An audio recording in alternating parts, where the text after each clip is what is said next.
إن الحمد لله نحمده ونستعينه ونستغفره ونعوذ بالله من شرور أنفسنا ومن سيئات أعمالنا من يهده الله فلا مضل له ومن يضلله فلا هادي له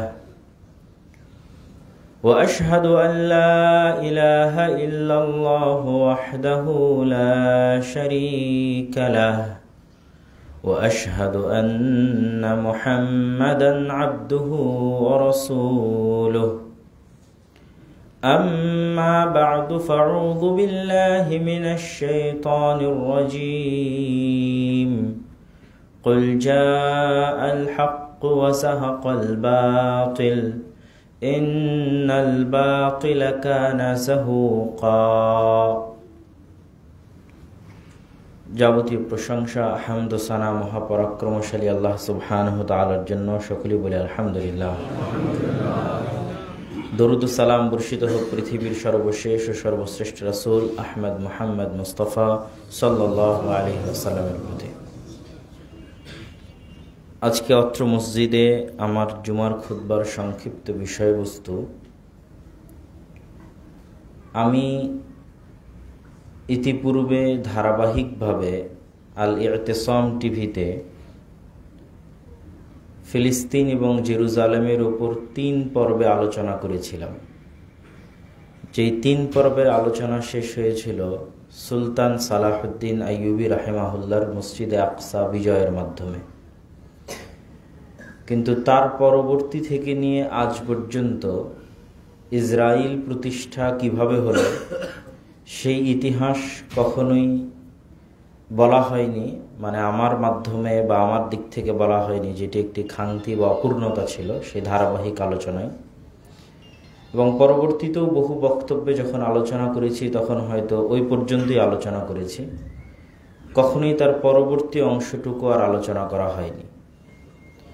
তো আজকে আমরা কিভাবে ফিলিস্তিনের বুকে ইসরায়েল প্রতিষ্ঠা হলো তার সংক্ষিপ্ত ইতিহাস, সুলতান সালাহুদ্দিন আইয়ুবী রাহিমাহুল্লাহ যে মসজিদে আকসা বিজয় করে গেলেন সেই মসজিদে আকসা কিভাবে মুসলমানদের হাতছাড়া হলো দীর্ঘ 600-700 বছর পর, সেই ইতিহাস সংক্ষিপ্তভাবে তুলে ধরার পাশাপাশি বক্তব্যের শেষের দিকে যদি সময় থাকে, তাহলে যেহেতু আমাদের সামনে হজ মৌসুম আসতেছে এবং হাজিগণ যাচ্ছেন, হয়তো এখানেও অনেক হাজি থাকতে পারেন, তো সংক্ষিপ্ত পরিসরে সময় থাকলে আমরা একদম সংক্ষিপ্তভাবে হজের কিছু বিধানাবলী তুলে ধরার চেষ্টা করব ইনশাআল্লাহুল আজিজ।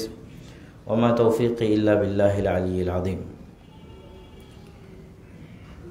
আমি ইতিপূর্বে বহুবার বলেছি আমার বহু আলোচনায় যে মুসলমানদের উপর আজকে যে ভয়ঙ্কর সময় অতিবাহিত হচ্ছে এর চেয়েও ভয়ঙ্কর সময় পূর্বে অতিবাহিত হয়েছে। সেই ভয়ঙ্কর সময়টিকে আমি নির্ধারণ করেছি এইভাবে, যে সময় মঙ্গোলীয়রা বাগদাদ ধ্বংস করে, যে সময় ক্রুসেডাররা মসজিদে আকসা দখল করে, এই 2 সময় খুব বেশি দিনের ব্যবধানে নয়। এবং যে সময় স্পেনের পতন হয়, মুসলমানদের স্পেনে পতন হয়, তথা 3-3টে বড় ঘটনার যদি আপনি সময়কাল গুগলে সার্চ করেও দেখেন যে কত সালে এটা সংঘটিত হয়েছে, মুসলমানদের হাত থেকে স্পেনের পতন কত সালে সংঘটিত হয়েছে, কর্ডোভা এবং গ্রানাডার পতন, মুসলমানদের উপর মঙ্গোলীয়রা যে হামলা চালিয়েছিল, আব্বাসি খেলাফতের পতন, বাগদাদের পতন, সেটা কত সালে, এবং মুসলমানদের উপর ক্রুসেডাররা যে হামলা চালিয়েছিল এবং মসজিদ আকসা মুসলমানেরা হারিয়েছিল সেটা কত সালে, তাহলে আপনি 100-150 থেকে 200 বছরের ব্যবধানে এই সময়গুলোকে পাবেন। যে সময়কালকে আমি বলেছি স্মরণকালের সবচেয়ে ভয়াবহতম সময়, এবং ওই রকম ভয়ঙ্কর এবং ভয়াবহতম সময় মুসলমানদের উপর এখনো তার সিকি বা চুল পরিমাণও আসেনি, ওই সময় যতটা ভয়াবহ ছিল।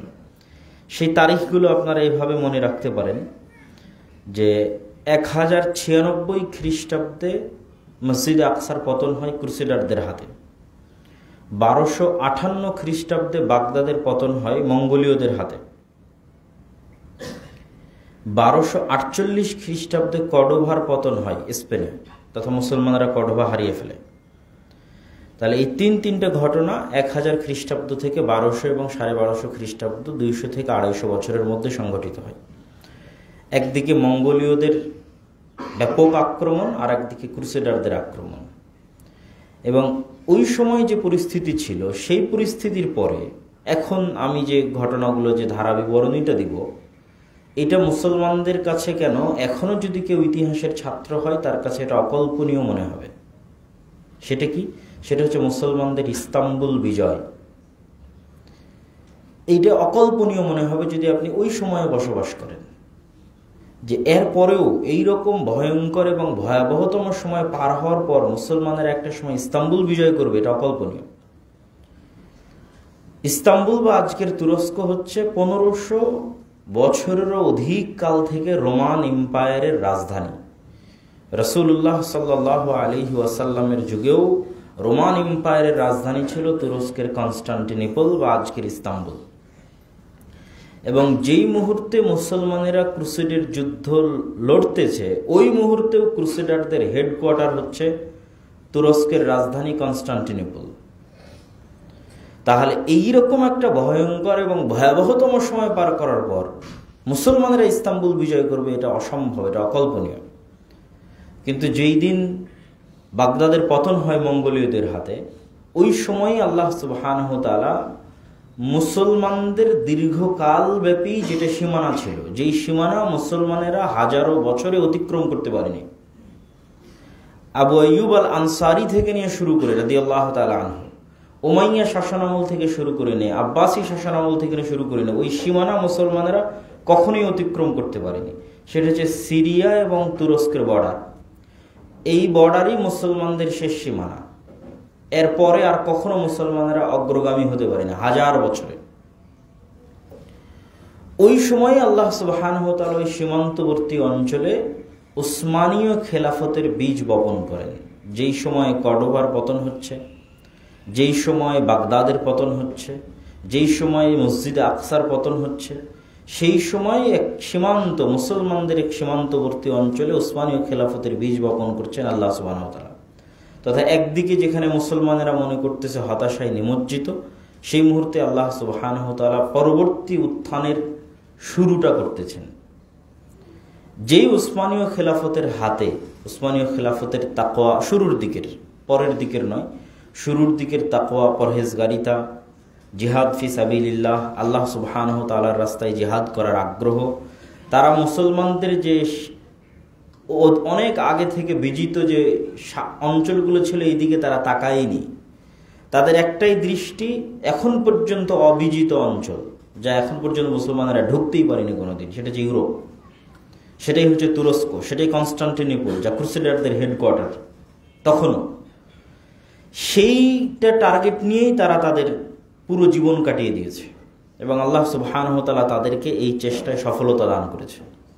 এবং উসমানীয় খেলাফত যখন তার স্বর্ণকাল অতিক্রম করছে সুলতান সুলাইমান আল কানুনির সময়ে, তখন উসমানীয় খেলাফতের অধীনে যে রাষ্ট্রগুলো ছিল আজকের বিশ্বের, মুসলমানদের এই অঞ্চলগুলো বাদ দিচ্ছে, আজকের বিশ্বের যে রাষ্ট্রগুলো ছিল সেগুলো ছিল আজকের যে ইউক্রেনে যুদ্ধ হচ্ছে রাশিয়ার সাথে, এই Ukraine, Hungary, Serbia, Bulgaria, Romania, Macedonia, Greece, Armenia, Cyprus, Georgia, Kosovo, বিশাল ইউরোপের একটা বড় অংশ জুড়ে ছিল উসমানীয় খেলাফত।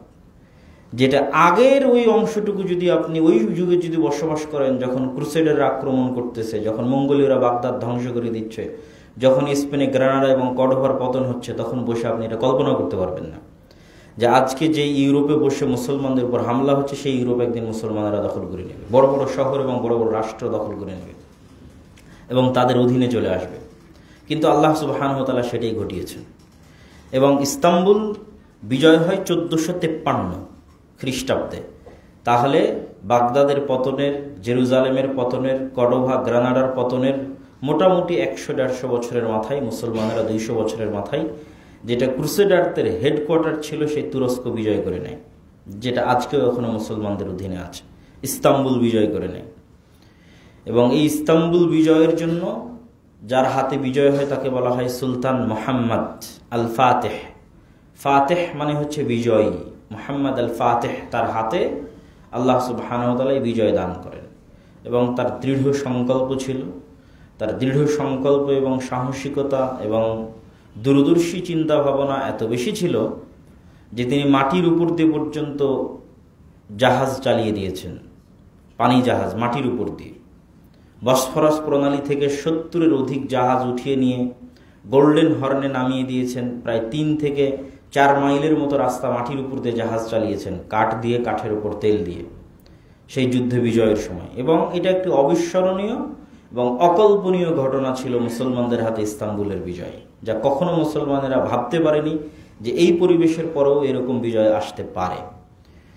তো কেন আমি এই সংক্ষিপ্ত আলোচনা এখানে তুলে ধরলাম?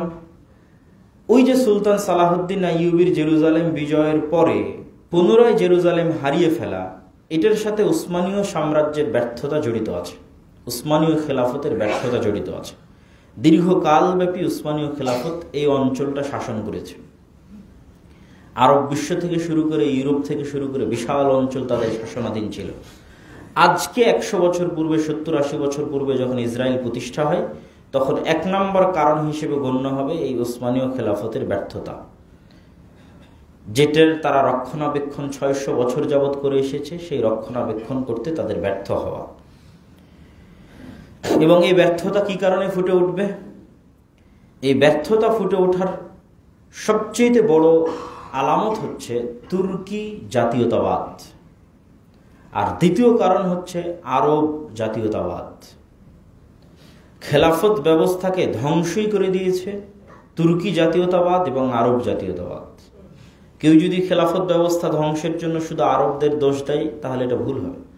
খেলাফত ব্যবস্থা ধ্বংসের জন্য আরবরা যতটা না দায়ী, তার চেয়ে 1000 গুণ, 100 গুণে বেশি দায়ী তুর্কি জাতীয়তাবাদ। উসমানীয় খেলাফতের শেষ আমলে একদল আধুনিক তরুণ, যাদের অন্যতম একজনকে আপনারা অনেকেই চিনবেন, মোস্তফা কামাল পাশা, একদল আধুনিক তরুণ যারা তুর্কি জাতীয়তাবাদের এই থিওরিতে ফরাসি বিপ্লব কর্তৃক প্রভাবিত হয়ে, ফরাসি দার্শনিকদের দর্শনে প্রভাবিত হয়ে তুর্কি জাতীয়তাবাদের মতবাদে বিশ্বাস স্থাপন করে যে আমরা হচ্ছে তুর্ক এবং আমরা শ্রেষ্ঠ, ইসলাম বা মুসলমান হিসেবে কোনো কথা নয়, আরবি ভাষাকে নিষিদ্ধ করে তার জায়গায় তুরস্কের ভাষা চালু করা, সকল ক্ষেত্রে তুরস্ক বা তুর্ক ভাষার প্রাধান্য, এই যে জাতীয়তাবাদের বিষবাষ্প, যখন তুরস্কে এই জাতীয়তাবাদের বিষবাষ্প প্রবেশ করে, তখন তার বিপরীত প্রতিক্রিয়া হিসেবে স্বাভাবিকভাবেই আরবে আরব জাতীয়তাবাদের প্রবেশ করে। যতদিন আপনি ইসলাম এবং আল্লাহ সুবহানাহু ওয়া তাআলাকে সামনে রেখেছেন, ততদিন সবাই আপনাকে ভালোবেসেছে, সম্মান করেছে। যখন আপনি ইসলাম এবং আল্লাহ সুবহানাহু ওয়া তাআলার এই যে সকলকে এক রাখার যে মূলনীতি, এইটাকে সংকীর্ণ করে তুর্ক জাতীয়তাবাদকে প্রমোট করবেন বা তুর্ক জাতীয়তাবাদের অধীনে চলে যাবেন, তখন স্বাভাবিকভাবেই আরবরা আপনার বিদ্বেষী হবে এবং তারা বলবে আমি তোমার চেয়ে শ্রেষ্ঠ, তুমি কে? তখন আরব জাতীয়তাবাদের উত্থান হয়। একদিকে আরব জাতীয়তাবাদের উত্থান, আর একদিকে তুর্ক জাতীয়তাবাদের উত্থান। ঠিক এই সময় সংঘটিত হয় প্রথম বিশ্বযুদ্ধ 1914 সালে। এই প্রথম বিশ্বযুদ্ধে উসমানীয় খেলাফত যে অংশের সাথে যুক্ত হয়, সেই অংশই পরাজিত হয় প্রথম বিশ্বযুদ্ধে। আর ব্রিটেন আরব কান্ট্রিগুলোকে ওয়াদা দেয়, যেমন শরীফে মক্কাকে ওয়াদা দেয়, যেহেতু আগেই তুর্ক জাতীয়তাবাদ এবং আরব জাতীয়তাবাদের বিষবাষ্প জ্বালিয়ে দেওয়া হয়েছে, সুতরাং কেউ আর কাউকে সহ্য করতে পারে না। তুর্করা আরবদেরকে সহ্য করতে পারে না, আরবরা তুর্কদেরকে সহ্য করতে পারে না। আরবরা মনে করে যে আমরা তাদের অধীনস্থ, আর তুর্করা মনে করে আমরা ওদের কৃষ্টি কালচার নিয়ে আছি, আরবদের কৃষ্টি কালচার নিয়ে আছে, আরবদের ভাষা নিয়ে আছে। আমাদের ভাষা কেন আরবি হবে? আমাদের রাষ্ট্র কেন আরবিতে চলবে? তুর্ক ভাষায় চলবে। তো আগে থেকেই যে বিষবাষ্প জ্বালিয়ে দেওয়া ছিল, এই বিষবাষ্পে ব্রিটেন ওয়াদা করে যে তোমরা যদি এই প্রথম বিশ্বযুদ্ধে আমাদের সঙ্গী হও, তাহলে তুর্কদের হাত থেকে মুক্ত করে তোমাদেরকে আরব দিয়ে দেব, পরিপূর্ণ আরব তোমাদেরকে দিয়ে দেওয়া হবে। এবং এই জায়গায় ব্রিটেন বিশ্বাসঘাতকতা করে আরব দেশগুলোর সাথে। যখন প্রথম বিশ্বযুদ্ধে উসমানীয় খেলাফতের পতন হয়, তখন ব্রিটেনের ওয়াদা অনুযায়ী পুরো আরব অঞ্চল মুসলমানদের দিয়ে দেওয়ার কথা, কিন্তু ব্রিটেন তার সঙ্গী সাথীদের সাথে গোটা আরব অঞ্চল ভাগ করে নেয়, সিরিয়া, জর্ডান, লেবানন ভাগ করে নেয়, ফিলিস্তিনও সেই ভাগে পড়ে। পরবর্তীতে ধীরে ধীরে অন্যান্য দেশগুলো স্বাধীনতা লাভ করেছে, যেমন আমরা ব্রিটেনের কাছ থেকে স্বাধীনতা লাভ করেছি ওই একই সমসাময়িক সময়ে। প্রথম বিশ্বযুদ্ধ থেকে দ্বিতীয় বিশ্বযুদ্ধের এই সময়টাই হচ্ছে ইসরায়েল প্রতিষ্ঠার মূল সময়। তো আমরা যেমন ব্রিটেনের কাছ থেকে স্বাধীনতা লাভ করেছি, এরকম আরও বহু আরব দেশ, সিরিয়া, মিশর, তারাও স্বাধীনতা লাভ করেছে ব্রিটেন অথবা ব্রিটেনের অন্যান্য সহযোগী ঔপনিবেশিক দেশের কাছ থেকে। কিন্তু ফিলিস্তিনের ভাগ্যে কি হয়েছে? যখন আরব মুসলমানেরা বুঝতে পারে যে ব্রিটেন তাদের সাথে বিশ্বাসঘাতকতা করেছে, তখন দ্বিতীয় বিশ্বযুদ্ধের সময়ে আরব মুসলমানেরা সেভাবে ব্রিটেনের সাথ দেয়নি। দ্বিতীয় বিশ্বযুদ্ধ 1938 সালে শুরু হয়। তখন আরব মুসলমানেরা ব্রিটেনের সেভাবে সঙ্গী বা সাথী হওয়ার চেষ্টা করেনি, কিন্তু তার বিপরীতে ইহুদিরা ব্যাপকভাবে ব্রিটেন এবং আমেরিকার সহযোগিতা করেছে, যুদ্ধে অংশগ্রহণ করেছে। ইহুদিদের সম্পূর্ণ আলাদা প্লাটুন ছিল দ্বিতীয় বিশ্বযুদ্ধে ব্রিটেনের পক্ষে লড়াই করার জন্য। এবং দ্বিতীয় বিশ্বযুদ্ধের সবচেয়ে যে ভয়ঙ্কর ঘটনার কারণে ইসরায়েলের তৈরি হয়, সেটি হচ্ছে হিটলারের ইহুদিদের প্রতি অত্যাচার। হিটলার কয়েক লক্ষ ইহুদিকে হত্যা করে জার্মানে, এবং জার্মান থেকে স্রোতের মতো ইহুদিরা শরণার্থী হিসেবে বিভিন্ন দেশে পাড়ি জমায়। তখন আমেরিকা এবং ব্রিটেনের মাথা ব্যথা হয়ে দাঁড়ায় যে এই ইহুদিদেরকে তারা কোথায় জায়গা দিবে। তারা এই বিষ বাষ্প তাদের গায়ে, তাদের শরীরে উঠাতে চায় না। কেননা পৃথিবীর ইতিহাসে কখনোই, এই শতাব্দীর আগে পৃথিবীর ইতিহাসে কখনোই ইহুদি খ্রিস্টানে ঐক্য হয়নি, বরং ইহুদি মুসলমানে ঐক্য হয়েছে। কিভাবে? আপনি যদি উসমানীয় খেলাফতের ইতিহাস ঘাটেন তো দেখবেন গোটা ইউরোপে ইহুদিরা অত্যাচারিত হয়ে উসমানীয় খেলাফতে আশ্রয় নিয়েছে। আপনি যদি স্পেনের ইতিহাস ঘাটেন তাহলে দেখবেন ফ্রান্স, জার্মান ইত্যাদি জায়গায় অত্যাচারিত হয়ে স্পেনের খেলাফতে ইহুদিরা আশ্রয় নিয়েছে। তথা সবসময় ইহুদিদের উপর অত্যাচার করেছে খ্রিস্টানেরা। কেননা তাদের এটা বিশ্বাস যে তাদের নবীকে কে হত্যা করেছে? ইহুদিরা হত্যা করেছে। যদিও আমরা বিশ্বাস করি ঈসা আলাইহিস সালাতু ওয়াস সালাম নিহত হননি, জীবিত আছেন, কিন্তু যেহেতু খ্রিস্টানরা বিশ্বাস করে তাদের নবী নিহত এবং তাদের নবীর হত্যাকারী ইহুদি, সুতরাং তাদের মধ্যে কখনোই ঐক্য হতে পারে না। এটা ইম্পসিবল। এই ইম্পসিবল জিনিসটাই এই যুগে এসে সম্ভব হয়েছে।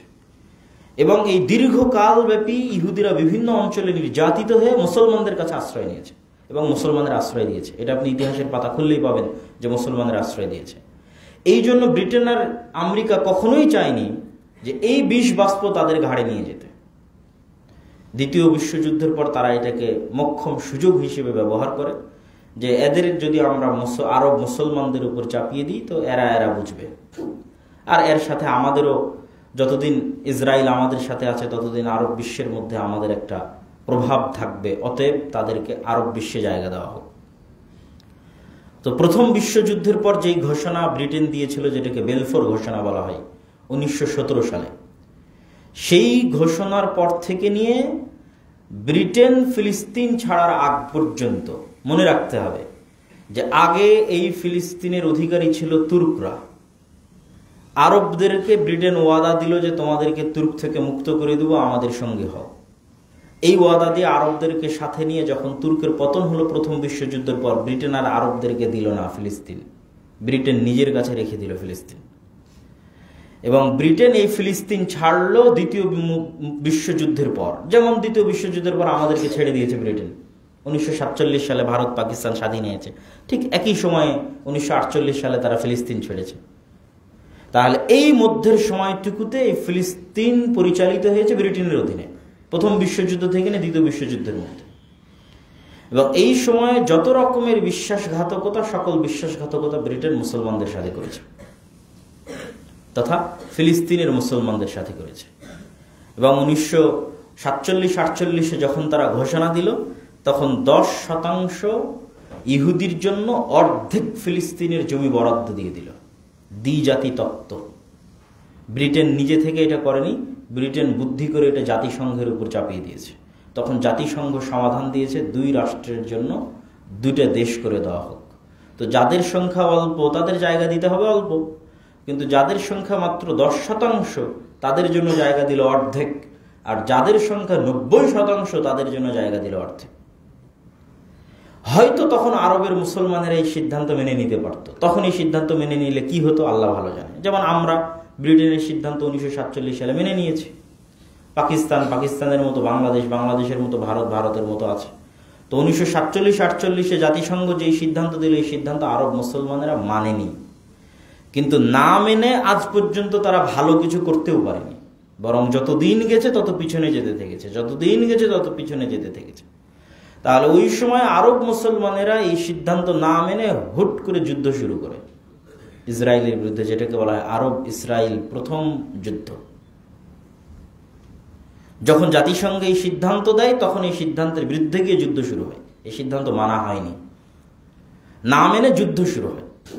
আর এই যুদ্ধই ইসরায়েলকে প্রতিষ্ঠা হওয়ার মোক্ষম সুযোগ দেয়। কেন?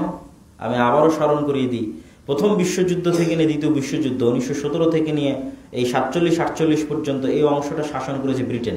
সুতরাং তখন ইহুদির কাছেও কোনো অস্ত্র নাই, মুসলমানের কাছেও কোনো অস্ত্র নাই, কারো কাছেই কোনো অস্ত্র নেই। নিরস্ত্রবিহীন অবস্থায়, যেহেতু তারা সাধারণ জনগণ, পাবলিক। ইহুদিরাও আগে থেকে বসবাস করতো, খ্রিস্টানরাও আগে থেকে বসবাস করতো। হিটলারের অত্যাচারে আরও বহু ইহুদি এখানে এসে জমা হয়েছে, তাদের সংখ্যা একটু বেশি হয়েছে এই মাত্র। পাশাপাশি তারা অর্থকে ব্যবহার করেছে, যেই যতটুকু সংখ্যা বেশি হয়েছে অতটুকু সংখ্যা প্রচুর পরিমাণ অর্থায়নের ভিত্তিতে জমি কিনেছে মুসলমানদের কাছে। এটা আর একটা কারণ ইসরায়েল প্রতিষ্ঠা হওয়ার, প্রচুর পরিমাণে জমি ক্রয় অল্প সময়ের মধ্যে ওই সময়। তো এখানে যেটা বলতে চাচ্ছি সেটা হচ্ছে কি, নিরস্ত্র ছিল সবাই, কিন্তু যখন আরব এবং ইসরায়েল যুদ্ধ শুরু হলো তখন ইসরায়েল অস্ত্র পাওয়ার একটা বাহানা তার জন্য তৈরি হয়ে গেল। এবং আগের থেকেই যে সন্ত্রাসী জঙ্গি গোষ্ঠীগুলো ইসরায়েলের মধ্যে ছিল, যারা হয়তো কখনো প্রকাশ্যে আসেনি কিন্তু গোপনে অস্ত্রের ট্রেনিং নিত, গোপনে জঙ্গিবাদ এবং সন্ত্রাসের ট্রেনিং নিত ব্রিটেনের অধীনেই, সেই গোষ্ঠীগুলো প্রকাশ্যে আসার সুযোগ পেল। প্রকাশ্যে এসে তারা অস্ত্র ধারণ করার সুযোগ পেল এবং আমেরিকার নিকট থেকে বাঁচার জন্য সহায়তা চাওয়ার সুযোগ পেল।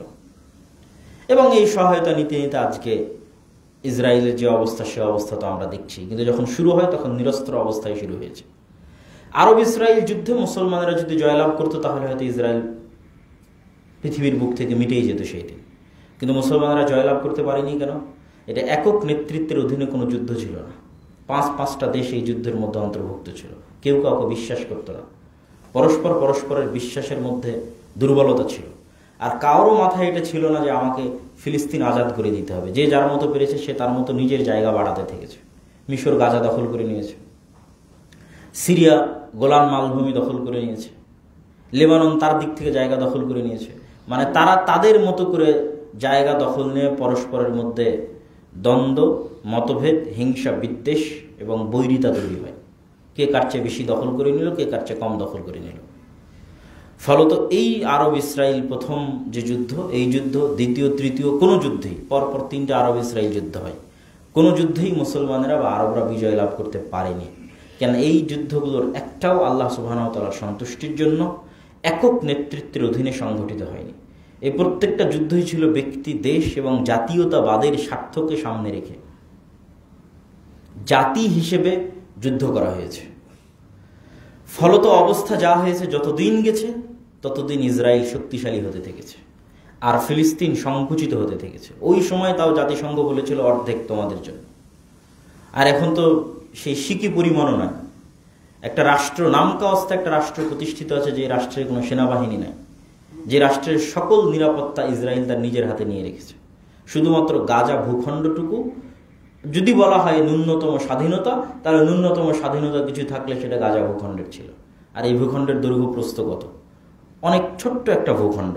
আপনি যদি গাজা ভূখণ্ডের দৈর্ঘ্য প্রস্থ দেখেন তাহলে ঢাকা শহরের চাইতেও ছোট্ট। 360 বর্গ কিলোমিটার, লম্বা 41 কিলোমিটার, প্রস্থে 12 কিলোমিটার। একটা বন্দি শিবির।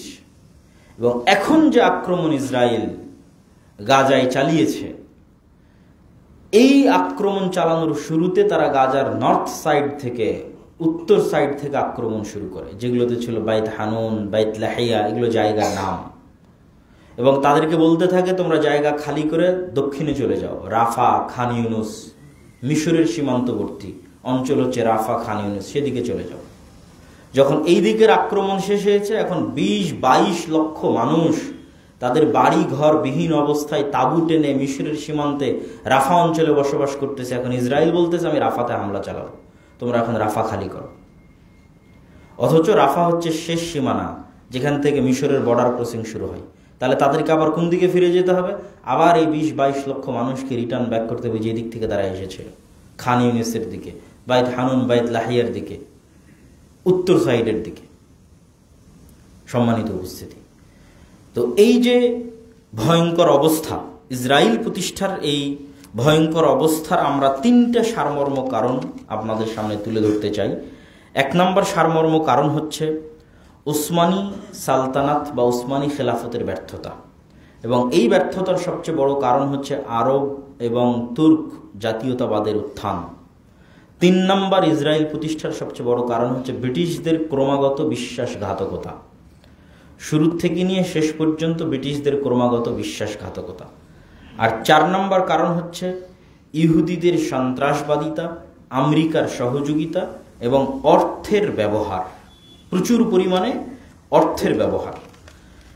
অর্থ দিয়ে মানুষকে গোলাম বানানো যায়। এই পয়েন্টে আরেকটু কথা না বললে এটা অস্পষ্ট থেকে যাবে যে অর্থনৈতিক স্বাধীনতা ছাড়া কখনোই মুসলমান বা ব্যক্তি স্বাধীনতা বা রাষ্ট্রের স্বাধীনতা সম্ভব নয়। আর এই অর্থনৈতিক স্বাধীনতা ধ্বংস করে হচ্ছে সুদী সিস্টেম। একটা মানুষের ব্যক্তিগত অর্থনৈতিক স্বাধীনতা ধ্বংস করে সুদী সিস্টেম, একটা রাষ্ট্রের অর্থনৈতিক স্বাধীনতা ধ্বংস করে সুদী সিস্টেম। এগুলো সকল স্বাধীনতা ধ্বংসের একটা অন্যতম মাধ্যম হচ্ছে সুদী সিস্টেম। এমনকি ইতিহাস প্রমাণ করে যে ফেরাউন যে ইউসুফ আলাইহিস সালাতু ওয়াস সালামের পরবর্তী বংশধরকে গোলাম বানিয়েছিল, যেখানে ইউসুফ আলাইহিস সালাতু ওয়াস সালাম নিজে ছিলেন অর্থমন্ত্রী, এবং অর্থমন্ত্রী থাকায় তিনি সুচারুরূপে ফাইন্যান্স করতেন এবং কল্যাণকামিতা এবং ধন সম্পদের বরকতে রাষ্ট্র পরিপূর্ণ হয়ে গেছিল। সেই ইউসুফ আলাইহিস সালাতু ওয়াস সালামের পরবর্তী বংশধরেরা কিভাবে ফেরাউনের গোলাম হয়? তো ইতিহাসে লেখা আছে, যেমন কারুনের বর্ণনা এসেছে যে ফেরাউনের যুগে একজন ধনপতি ছিল কারুন। তো সে ধনপতি হয়েছিল কিভাবে এবং এই বানু ইসরায়েলকে গোলাম বানানো হয়েছিল কিভাবে? সেখানে একটা কারণ এসেছে, সেটা হচ্ছে সুদ। সুদের ভিত্তিতে লোন দিয়ে গোলাম বানানো, এবং এটা বিশাল বৃহত্তম অংশকে জাস্ট অন্য আর 10টা কারণের মধ্যে এটা একটি বড় কারণ ছিল যে সুদের ভিত্তিতে লোন দিয়ে তাদেরকে গোলাম বানিয়ে তাদের অর্থনৈতিক স্বাধীনতাকে হরণ করা হয়েছিল। এবং আজকের বিশ্ব দ্বিতীয় বিশ্বযুদ্ধের পর থেকে নিয়ে আজ পর্যন্ত সমগ্র পৃথিবীতে যেই পরিমাণ সুদী সিস্টেম নিজাম প্রতিষ্ঠা করা হয়েছে এবং যেই পরিমাণ সুদী ব্যাপকতা প্রচলন ঘটানো হয়েছে, তা মুসলমান দেশগুলো এবং মুসলমানদের জন্য এক প্রকার পরাধীনতার একটি বড় মাধ্যম হিসেবে কাজ করেছে। যেমন ইসরায়েল প্রতিষ্ঠার ক্ষেত্রে করেছে, যেমন ফিলিস্তিন ধ্বংসের ক্ষেত্রে করেছে, তেমন আজও অব্যাহতভাবে এই কারণটি আমাদের জন্য অর্থনৈতিক গোলামি এবং অর্থনৈতিক দাসত্বের কারণ হিসেবে আমাদের কাছে থেকে যাচ্ছে এবং অব্যাহতভাবে আছে। সম্মানিত উপস্থিতি, তাহলে এই সংক্ষিপ্ত আলোচনা থেকে আমরা কি শিখতে পারি? এই সংক্ষিপ্ত আলোচনা থেকে এতটুকু শিক্ষা যে আবারও শুরুর কথায় ফিরে যাই, যে যেই মুহূর্তে বাগদাদের পতন হচ্ছে, জেরুজালেমের পতন হচ্ছে, কর্ডোবার পতন হচ্ছে, তখন কেউ ভাবেনি যে মুসলমানের একদিন ইস্তাম্বুল বিজয় করতে পারবে, কিন্তু তখন আল্লাহ সুবহানাহু ওয়া তাআলা সেই ব্যবস্থা তৈরি করে রেখেছিলেন। তো আজকে তার ওই মতো খারাপ পরিবেশ তৈরি হয়নি, কিন্তু তারপরও খারাপ পরিবেশ। তার মানে এখানে হতাশার কিছু নাই। আল্লাহ সুবহানাহু ওয়া তাআলা অবশ্যই হয়তো একদল মানুষ যাদের অন্তর কলুষিত হয়ে গেছে, হিংসা বিদ্বেষে পরিপূর্ণ হয়ে গেছে, সত্য মিথ্যার সংমিশ্রণ ঘটেছে, যেমন আমার ছোট ভাই আব্দুর রহিম যে ত্রাণ কার্যক্রম পরিচালনা করছে ফিলিস্তিনিদের মাঝে রাফা সীমান্তে, তারও একই বক্তব্য যে আব্দুল্লাহ ভাই, তুমি যে তোমার বক্তব্যে বলো যে আজকের মুসলমানেরা ধোঁকায়, মিথ্যাবাদিতায় বনী ইসরাইল হয়ে গেছে, তা আমি ত্রাণ কাজ পরিচালনা করতে এসে দেখছি যে এক মুসলমান আর এক মুসলমানের রক্ত বিক্রি করতে দ্বিধা করে না, রক্ত, সম্মান, ইজ্জত বিক্রি করতে দ্বিধা করে না। তো যাদের অন্তর এরকম কলুষিত হয়ে গেছে তাদের দিয়ে তো আর আল্লাহ সুবহানাহু ওয়া তাআলা বিজয় দিবেন না। বিজয় দেওয়ার জন্য সততা, ন্যায়পরায়ণতা, সাহসিকতা জরুরি। যার মধ্যে সততা নাই, ন্যায়পরায়ণতা নাই, তার হাতে আল্লাহ সুবহানাহু ওয়া তাআলা বিজয় দিবেন না। কিন্তু এরকম সৎ এবং ন্যায়পরায়ণ জাতি আল্লাহ অবশ্যই কোথাও তৈরি করছেন। এবং অবশ্যই তৈরি হচ্ছে এবং হবে, যাদের হাত দিয়ে পুনরায় আল্লাহ সুবহানাহু ওয়া তাআলা মুসলমানদের এই বিপদ এবং এই জুলুম, এই অত্যাচার থেকে তাদেরকে রক্ষা করবেন, এতে সন্দেহের বিন্দুমাত্র অবকাশ নেই। আর আমাদের ভুলগুলো থেকে শিক্ষা কি? এই ভুলগুলো থেকে শিক্ষা নেওয়ার অন্যতম একটা শিক্ষার বিষয় হচ্ছে জাতীয়তাবাদ, যা খেলাফতকে ধ্বংস করেছে, যা আজও অব্যাহতভাবে মুসলমানদেরকে ধ্বংস করতে পারে এবং করে যাচ্ছে। আমি বাংলাদেশি, অমুক পাকিস্তানি, অমুক ইন্ডিয়ান, অমুক হচ্ছে কাতারি, অমুক সৌদি, এই যে জাতীয়তাবাদের নেশা, এটাকে আল্লামা ইকবাল বলেছেন এটা হচ্ছে নতুন প্রভু বা নতুন শিরকের মূর্তি। তিনি বলেছেন আগের যুগে মূর্তি তৈরি হতো, মানুষ হাত দিয়ে মূর্তি তৈরি করে তার পূজা করত। এখন এমন একটা মূর্তি তৈরি হয়েছে যে মূর্তিকে দেখা যায় না, সেই মূর্তির নাম জাতীয়তাবাদ, আর এই মূর্তির পূজা করতেছে মুসলমানেরা। এটা একটা শিক্ষা, জাতীয়তাবাদ থেকে বের হয়ে আসতে হবে। মুসলমানদের ভ্রাতৃত্বের মাপকাঠি একমাত্র তাদের ঈমান, কালিমাতু লা ইলাহা ইল্লাল্লাহ, এই বিশ্বাস স্থাপন করতে হবে। দ্বিতীয়ত এখান থেকে আরেকটা জিনিস যেটা শিক্ষা নিতে হবে, সেটা হচ্ছে তারা হচ্ছে আউলিয়া ও বা'দুহুম আউলিয়া ও বা'জ। ইহুদি খ্রিস্টানেরা হচ্ছে পরস্পরের মিত্র। তারা কখনোই আপনার প্রতি সন্তুষ্ট হবে না যতক্ষণ না আপনি আপনার দ্বীনকে তাদের জন্য বিসর্জন না দিচ্ছেন। অতএব ব্রিটেনের কথাকে বিশ্বাস করে আরবের মুসলমানেরা যে ভুল করেছে, কখনোই এই ধরনের যারা বিধর্মী আছে, যারা কন্টিনিউয়াসলি চেষ্টা করছে ইসলাম এবং মুসলমানকে দুনিয়ার বুক থেকে মিটিয়ে ফেলার জন্য, তাদের কথাকে বিশ্বাস করে তাদের প্ররোচনায় তাদের ফাঁদে পা না দেওয়া, এটা একটা চরম শিক্ষণীয় বিষয়। তৃতীয় শিক্ষণীয় বিষয় হচ্ছে আল্লাহ সুবহানাহু ওয়া তাআলা উসমানীয় খেলাফতের হাতে যে ইস্তাম্বুল বিজয় করেছিলেন, বাগদাদের পতনের পর, কর্ডোবার পতনের পর, জেরুজালেমের পতনের পর, তার সবচেয়ে বড় মূল কারণ ছিল তাদের একনিষ্ঠতা, তাদের সততা, তাদের ন্যায়পরায়ণতা। তাদের অন্তরগুলো কলুষতা মুক্ত ছিল, হিংসা বিদ্বেষ এবং নিজের ভাইয়ের রক্তে তার হাত রঞ্জিত ছিল না। আর আমাদের অবস্থা কি? আমাদের হাত এবং আমাদের জিহ্বা প্রতিনিয়ত আমাদের ভাইদের রক্তে রঞ্জিত হচ্ছে। আমার ভাই আমার জিহ্বা থেকে নিরাপদ নয়, তাহলে আমি কখনোই একজন সৎ ন্যায়পরায়ণ মুসলমান নই। অতএব সবার আগে আমার জিহ্বাকে কন্ট্রোল করতে হবে, আমার হাতকে কন্ট্রোল করতে হবে, যেন আমি ন্যায়পরায়ণ থাকতে পারি। তাহলে আল্লাহ সুবহানাহু ওয়া তাআলা বিজয় দিবেন এবং নেতৃত্ব দান করবেন। কখনোই সংকীর্ণ অন্তর দিয়ে নেতৃত্ব অর্জন করা যায় না। সম্মানিত উপস্থিতি, এই সংক্ষিপ্ত বক্তব্যের পরে আমরা হালকা এবং সংক্ষিপ্তভাবে হজের যে বিধানাবলী রয়েছে, যেহেতু সামনে আমাদের হজের মৌসুম এবং অনেক হাজি এখানে উপস্থিত থাকতে পারেন, হজের ফ্লাইট শুরু হয়েছে। হজ আল্লাহ সুবহানাহু ওয়া তাআলার এক ব্যতিক্রমধর্মী গুরুত্বপূর্ণ বিধান, যা জুলহজ মাসে বাস্তবায়ন হয়ে থাকে। যেই জুলহজ মাসের প্রথম 10 দিন হচ্ছে পৃথিবীর শ্রেষ্ঠতম 10 দিন। যেই জুলহজ মাসের প্রথম 10 দিনে মুসা আলাইহিস সালাতু ওয়াস সালামের আল্লাহর দরবারে কাটানো 40 দিনের শেষ 10 দিন হচ্ছে জুলহজ মাসের প্রথম 10 দিন। এবং এই জুলহজ মাসের প্রথম 10 দিন রমাজানের দিনের চাইতেও শ্রেষ্ঠ। রমাজানের শেষ 10 রাত পৃথিবীর শ্রেষ্ঠ 10 রাত হতে পারে, তবে জুলহজ মাসের এই প্রথম 10 দিন রমাজানের চাইতেও শ্রেষ্ঠ 10 দিন। এই 10 দিনের মধ্যে হজ হয়, এই 10 দিনের মধ্যে আরাফা হয়, এই 10 দিনের মধ্যে প্রচুর পরিমাণে দান সাদকা এবং সুন্নাত নফল সিয়াম পালন করতে হয়। এই 10 দিনের মধ্যে আরেকটি বড় গুরুত্বপূর্ণ ইবাদত হচ্ছে আল্লাহ সুবহানাহু ওয়া তাআলার সন্তুষ্টির জন্য কুরবানি। আর এই হজের যত সার্বিক বিধানাবলী রয়েছে, সবগুলো বিধান হচ্ছে ইব্রাহিম আলাইহিস সালাতু ওয়াস সালামের স্মৃতির সাথে কানেক্টেড বা রিলেটেড, সম্পৃক্ত, যেটা হয়তো আজকের ইহুদি এবং আজকের খ্রিস্টানরা জানে না। তারা হয়তো মনে করে যে আমরা হয়তো যা করি সব হয়তো মুহাম্মদ সাল্লাল্লাহু আলাইহি ওয়াসাল্লামের দেওয়া, কিন্তু আমরা এবং আমাদের নবী মুহাম্মদ সাল্লাল্লাহু আলাইহি ওয়াসাল্লাম যে মিল্লাতে ইব্রাহিমের দাবিদার এবং ইব্রাহিম আলাইহিস সালাতু ওয়াস সালামের ডিসেন্ডেন্ট, বংশধর, এবং তারই দ্বীনের অনুসারী এবং তারই মতের অনুসারী, এটা অনেক ইহুদি এবং খ্রিস্টানদের অগোচর, তাদের জানা নাই। তারা হয়তো মনে করে বাইতুল্লাহ কাবা মুহাম্মদ সাল্লাল্লাহু আলাইহি ওয়াসাল্লাম তৈরি করেছে, কিন্তু এটা যে ইব্রাহিম আলাইহিস সালাতু ওয়াস সালামের তৈরি করা, যে ইব্রাহিম আলাইহিস সালাতু ওয়াস সালামকে তারাও সম্মান করে। পয়েন্টটা হচ্ছে এইটা, যে তারাও নিজেদেরকে মিল্লাতে ইব্রাহিমের দাবিদার বলে তাদেরকে মনে করে থাকে এবং ইসহাক আলাইহিস সালাতু ওয়াস সালামের বংশধর হিসেবে গর্ববোধ করে থাকে। কিন্তু সেই জায়গায় ইসমাইল আলাইহিস সালাতু ওয়াস সালামের বংশধর হিসেবে মক্কায় তৈরি হয় ইব্রাহিম আলাইহিস সালাতু ওয়াস সালামের কাবা এবং পুরো হজ যদি তারা কখনো জানতো যেগুলো ইব্রাহিম আলাইহিস সালাতু ওয়াস সালামের সুন্নাতের অনুসরণ, তাহলে তাদের আল্লাহ সুবহানাহু ওয়া তাআলা হেদায়েতের রাস্তা উন্মোচন করতেও পারতেন। তো হজের ক্ষেত্রে সবচেয়ে জরুরি হচ্ছে ইহরাম। হজ 3 প্রকারের হয়ে থাকে, তামাত্তু, ইফরাদ, কিরান।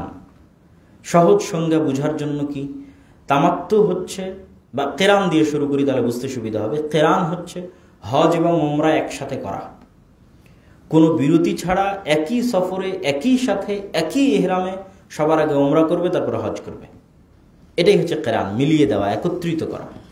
আর তামাত্তু হচ্ছে এই যে হাজিরা এখন যাচ্ছে তারা প্রথমে গিয়ে উমরা করবে, উমরা করার পর তারা হালাল হয়ে যাবে, মানে ইহরাম খুলে ফেলবে, মাথা নেড়ে করে চুল কেটে ফেলে দিয়ে ইহরাম খুলে ফেলবে, তারপর অপেক্ষা করতে থাকবে হজ শুরু হওয়ার জন্য। এই যে মধ্যের তারা বিরতি নিল, হালাল হয়ে গেল, একবার ইহরাম বেঁধে উমরা করলো, আবার বিরতি নিয়ে দ্বিতীয়বার ইহরাম বেঁধে হজ করবে, এটাকে এই হজ এবং উমরা বিরতি দিয়ে করা, এটাকে বলা হয় তামাত্তু। আর ইফরাদ কি? এক সফরে শুধু হজই করবে, উমরা একটাও করবে না, এটাকে বলা হয় ইফরাদ, শুধু হজ করবে, হজকে একত্ব করা, এটাকে বলা হয় ইফরাদ। তো হজ বলেন, উমরা বলেন, একত্ব করা বলেন, অথবা আলাদা করা বলেন, সংমিশ্রণ করা বলেন, সকলের ক্ষেত্রে মূল অংশ হচ্ছে ইহরাম। এবং ইহরাম বাঁধতে হয় মিকাত অতিক্রম করার সময়, এবং রাসূল সাল্লাল্লাহু আলাইহি ওয়াসাল্লাম প্রতিটা অঞ্চল এবং ওই অঞ্চলের উপর দিয়ে অতিক্রম করার জন্য মিকাতের জায়গা দিয়েছেন। যেমন ইয়ালামলাম হচ্ছে আমাদের এই দিক থেকে যদি আমরা মক্কামুখী হই, তাহলে আমাদের এই যাত্রার পথে, সফরের পথে যেই মিকাতটা পড়বে সেই মিকাতের নাম হচ্ছে ইয়ালামলাম। ওখান থেকে ইহরাম বাঁধতে হয় বা ওখান থেকে তালবিয়া পড়তে হয়। ঢাকা আন্তর্জাতিক বিমানবন্দর থেকে তালবিয়া পড়তে হয় না, কেননা তখনও হজের আহকাম শুরু হয়নি। আপনি পূর্ব প্রস্তুতি হিসেবে ইহরামের কাপড় পরিধান করে রাখতে পারেন, কিন্তু আপনার তালবিয়া পাঠ শুরু হবে লাব্বাইক আল্লাহুম্মা লাব্বাইক, এই তালবিয়া পাঠ শুরু হবে। এটা কিন্তু নিয়াত, একমাত্র ইবাদত যেখানে জোরে নিয়াত করা যায়, একমাত্র ইবাদত যেখানে জোরে নিয়াত করতে হয়, এটা নিয়াত। লাব্বাইক আল্লাহুম্মা লাব্বাইক এটাই নিয়াত, জোরে নিয়াত যেখানে করতে হয়, সেটাই হচ্ছে হজ এবং উমরা। ইহরাম বাঁধার মাধ্যমে দুনিয়ার বহু হালাল কাজ হারাম হয়ে যায়, এই জন্য এটাকে বলা হয় ইহরাম। বহু হালাল কাজ হারাম হয়ে যায়, বিয়ে করা হালাল কিন্তু ইহরাম অবস্থায় হারাম, চুল কাটা হালাল কিন্তু ইহরাম অবস্থায় হারাম, নখ কাটা হালাল কিন্তু ইহরাম অবস্থায় হারাম, পাখি শিকার করা, পশু প্রাণী জবাই করা হালাল কিন্তু ইহরাম অবস্থায় হারাম, স্ত্রী সহবাস করা হালাল কিন্তু ইহরাম অবস্থায় হারাম। এই জন্য এটার নাম ইহরাম, মানে হারাম করে দেওয়া। বহু হারাম কাজ, বহু হালাল কাজকে নিজের উপর হারাম করে দেওয়া, এটাই হচ্ছে ইহরাম। ইহরাম বাঁধার পর হজের যে নিয়মগুলো রয়েছে, সেই নিয়মগুলোর মধ্যে হজের কার্যক্রম সর্বপ্রথম শুরু হয় ৮ জিলহজ থেকে। ৮ জিলহজ্জে যারা ওখানে অবস্থান করছে অথবা যারা অতিক্রম করে যাচ্ছে, তারা ইহরামের নিয়াত পড়ে এবং তালবিয়া পাঠের মাধ্যমে তাদের হজের কার্যক্রম শুরু করবে। এবং সর্বপ্রথম তারা যাবে মিনাতে।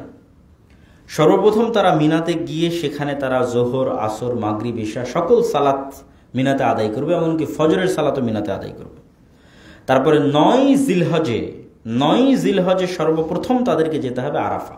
রাসূল সাল্লাল্লাহু আলাইহি ওয়াসাল্লাম বলেছেন আল হাজ্জু আরাফা, আরাফার মাঠ যে মিস করে দিল সে হজ মিস করে দিল, আর যে আরাফার মাঠ পেয়ে গেল সে হজ পেয়ে গেল। হজের সবচেয়ে বড় অংশ হচ্ছে আরাফা। আরাফার মাঠে তারা জোহর এবং আসরের সালাত আদায় করবে, আসরের পর আল্লাহ সুবহানাহু ওয়া তাআলার কাছে তওবা ইস্তেগফার করবে, সূর্য ডুবা পর্যন্ত এখানে অপেক্ষা করবে। সূর্য ডুবে গেলে তারা সেখান থেকে চলে যাবে মুজদালিফায়।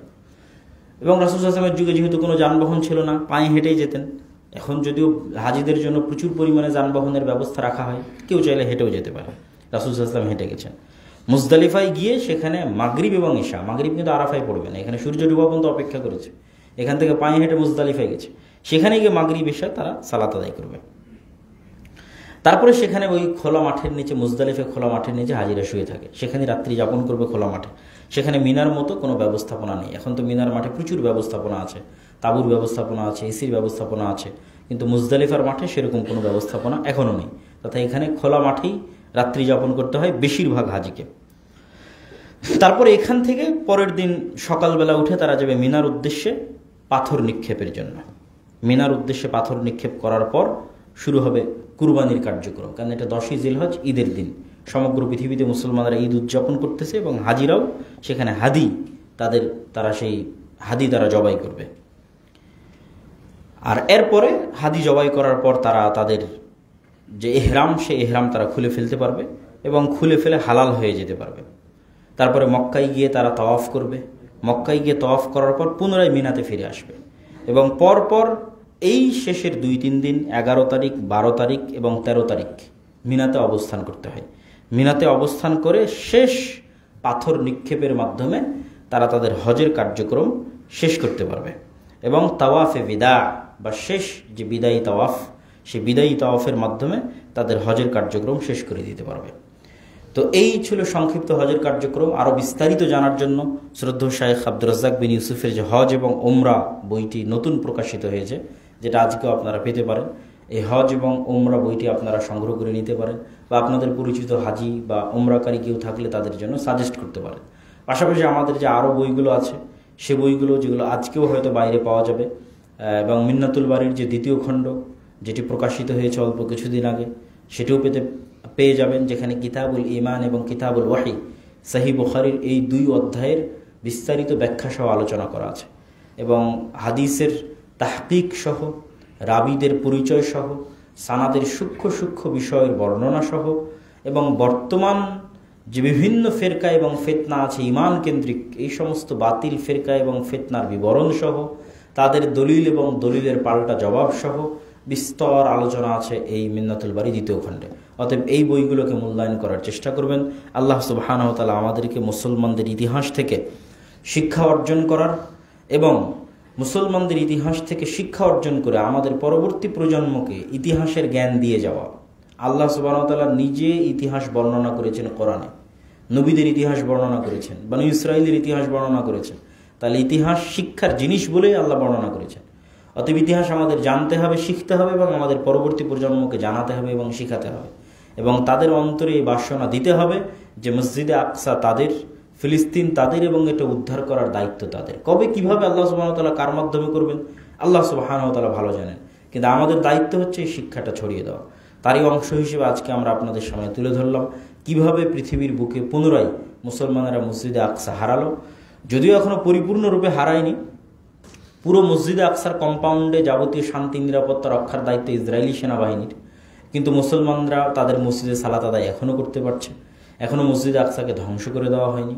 মসজিদে আকসার যেটা পশ্চিম দেওয়াল আছে, ওয়েস্ট ওয়াল আছে, সেই পশ্চিম দেওয়ালে গিয়ে ইহুদিরা কান্নাকাটি করে, দোয়া করে, এবং তাদের কন্টিনিউয়াস চেষ্টা এবং স্বপ্ন হচ্ছে এটাকে ধ্বংস করে দিয়ে এখানে 3rd টেম্পল সুলাইমান আলাইহিস সালাতু ওয়াস সালাম যে এটাই সেই মসজিদ আকসা সুলাইমান আলাইহিস সালাম বানিয়েছিলেন, কিন্তু তারা সেটাকে ভিন্নভাবে একটা রূপ দেওয়ার চেষ্টা, যে সুলাইমান আলাইহিস সালাতু ওয়াস সালাম হয়তো জাদুর মাধ্যমে পৃথিবী শাসন করতেন, নাউজুবিল্লাহ।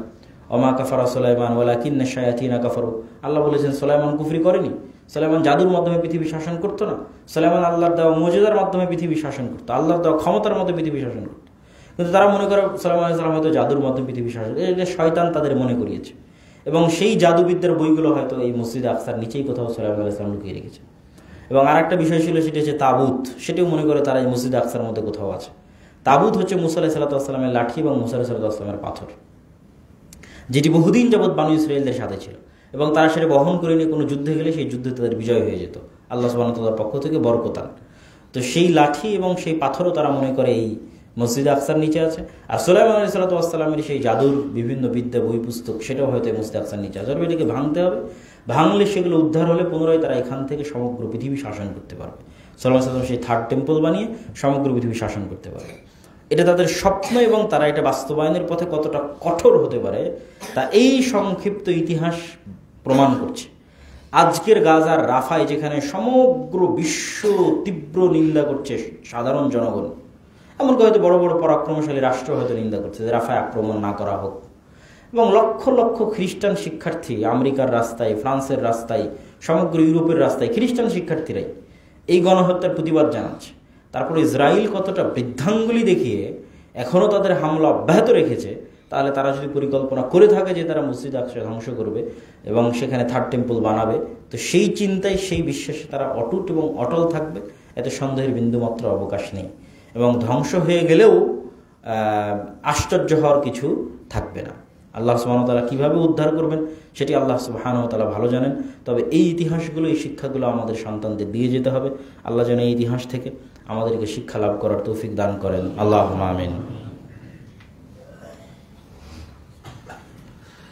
আলহামদুলিল্লাহি ওয়াহদাহু ওয়াসসালাতু ওয়াসসালামু আলা মান লা নাবিয়্যা বা'দাহু। ইয়া আইয়ুহাল্লাযীনা আমানু সাল্লু আলাইহি ওয়া সাল্লিমু তাসলিমা। আল্লাহুম্মা সাল্লি আলা মুহাম্মাদিন ওয়া আলা আলি মুহাম্মাদ কামা সাল্লাইতা আলা ইব্রাহিম ওয়া আলা আলি ইব্রাহিম ইন্নাকা হামিদুম মাজিদ।